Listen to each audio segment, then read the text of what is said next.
Assalamualaikum warahmatullahi wabarakatuh. Apa kabar anak-anak semuanya? Gimana kabar kalian hari ini? Semoga anak-anak semua selalu dalam keadaan sehat walafiat ya. Di masa pandemi seperti ini, anak-anak harus selalu jaga kesehatan dan kebersihan. Dan pastikan anak-anak selalu patuhi protokol kesehatan ya. Ketemu lagi sama Miss Eva. Hari ini kita akan belajar bahasa Inggris. Sebelum kita lanjutkan ke materi pelajaran, mari kita berdoa terlebih dahulu yuk supaya Allah mudahkan belajarnya. Berdoa dimulai.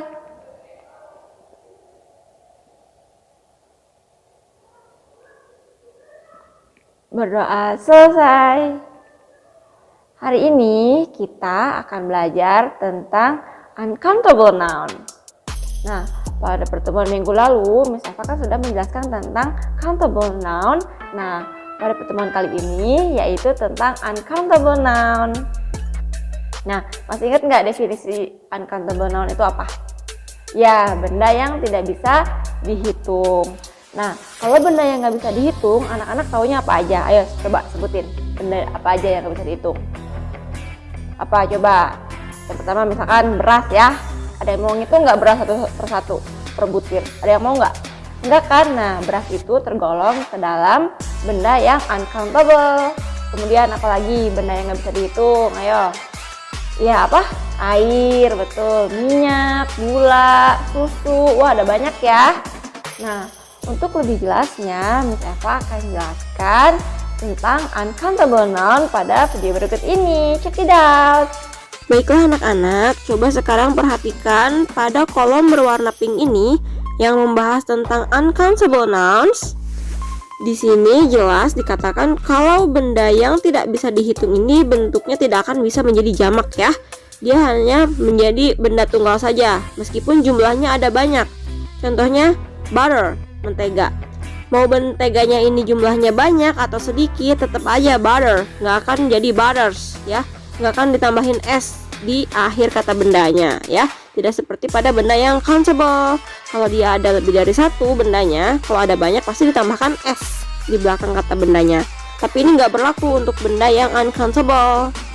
Oke, syarat yang kedua, selalu gunakan kata kerja yang singular, yang tunggal. Kan kemarin udah Miss Eva tekankan, kalau misalkan benda tunggal, kelompok benda tunggal, pasti to be-nya menggunakan is ya.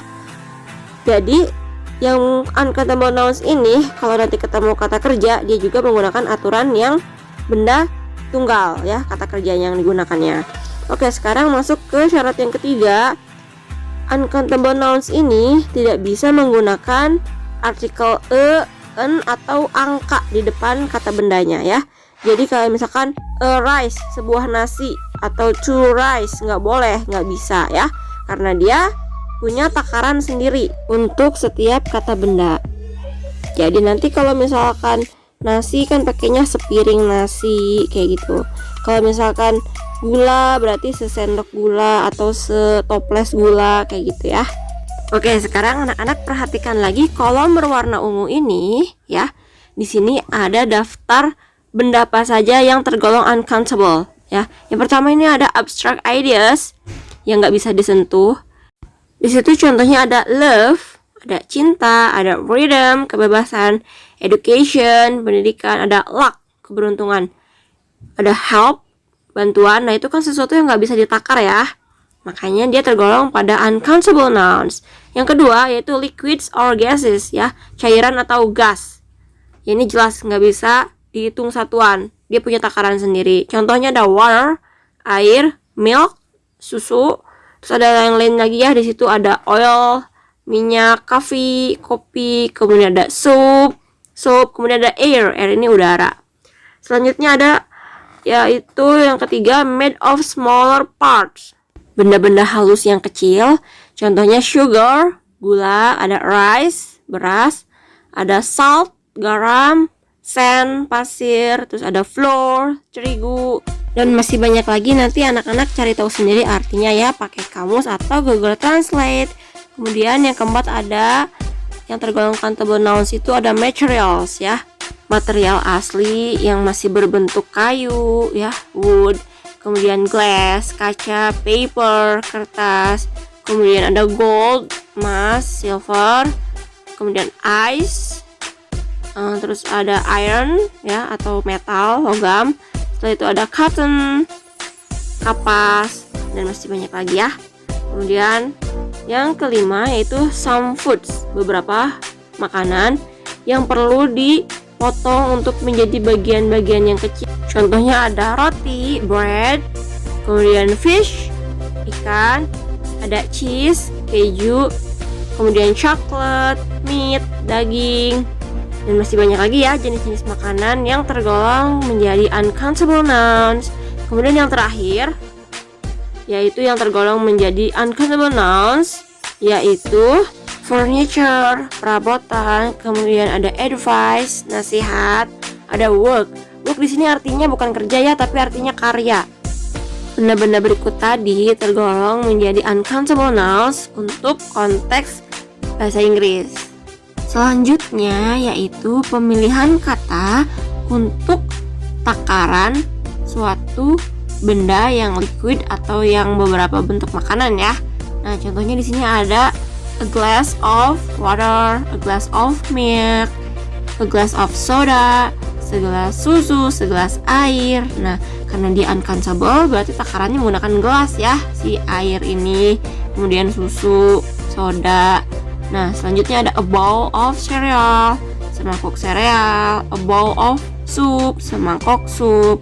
Kemudian ada a carton of ice cream. Jadi hitungannya karton kan kalau es krim, susu, jus yang kotak gitu loh, maksudnya karton itu. Terus ada a cup ya, secangkir kopi, secangkir teh, atau secangkir susu. Nah, kemudian di sini ada a slide of bread, seiris ya, seiris roti, seiris daging, seiris keju. Nah, kemudian ada a piece of advice.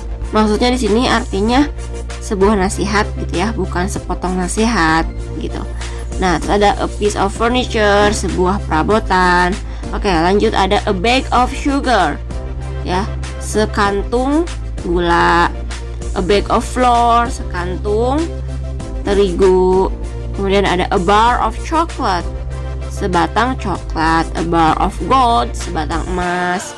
Setelah itu ada a drop of blood, setetes darah. A drop of oil, setetes minyak. A drop of water, setetes air. Setelah itu ada a grain of truth, sebutir gabah. A grain of sand, sebutir pasir. A grain of rice, sebutir nasi. Setelah itu ada a bottle of water, sebotol air. A bottle of soda, sebotol soda. Roll of tape, segulung pita. Roll of toilet paper, segulung tisu toilet. Sebenarnya masih ada banyak lagi jenis-jenis takaran untuk uncountable nouns. Nah, anak-anak bisa lihat di sini. Tuh, ada banyak ya, sampai ada 32 jenis. Nanti anak-anak bisa cari tahu sendiri, bisa explore ya, kapan harus menggunakan takaran-takaran berikut ini dan disandingkan dengan benda apa yang uncountable nouns. Nah, misalkan Mustafa kasih contoh yang mana ya? Misalkan yang basket, sekeranjang ya. Misalkan a basket of grapes, sekeranjang anggur. Kemudian ada a slice of pizza, seiris pizza. Nah, setelah itu ada a loaf of bread, setangkup roti. Tuh, rotinya segitu tuh, sewadah gitu, seplastik. Kalau kalian biasa beli roti kemasan pakai plastik, nah itu nyebutnya a loaf of bread ya. Oke, yang lain misalkan odol, tuh pakainya tube ya, a tube of toothpaste, satu tube odol. Baiklah anak-anak, itu tadi materi pembelajaran kita hari ini tentang uncountable noun. Gimana? Sejauh ini anak-anak udah mulai notice belum apa yang Miss Eva jelaskan tadi? Benda yang nggak bisa dihitung apa aja? Nah, nanti coba anak-anak praktekkan ya dalam kehidupan sehari-hari. Kalau begitu, Miss Eva pamit undur diri dulu ya. Mohon maaf apabila ada kesalahan dan kekurangan. Wallahu a'lam bishawab. Assalamualaikum warahmatullahi wabarakatuh.